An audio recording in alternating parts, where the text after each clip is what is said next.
who had dedicated their lives to following God, sort of. Really, it was more about self-aggrandizement for them.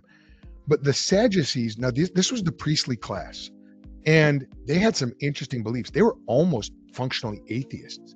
They did not believe in a resurrection. They did not believe in angels. They did not believe in demons. They didn't believe in miracles. They probably had a very limited canon where they accepted the Torah.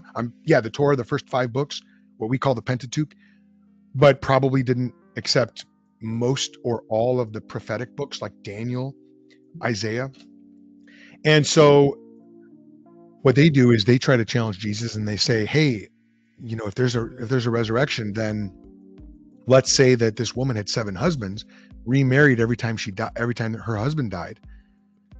Then who is going to be her husband in the resurrection?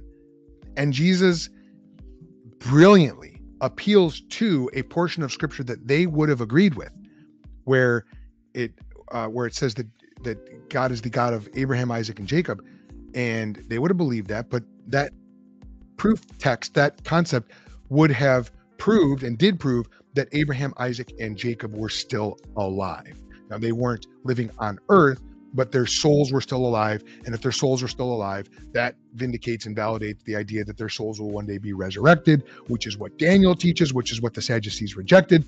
And so the Sadducees were totally trumped by Jesus in this debate, and that is why they are very sad, you see.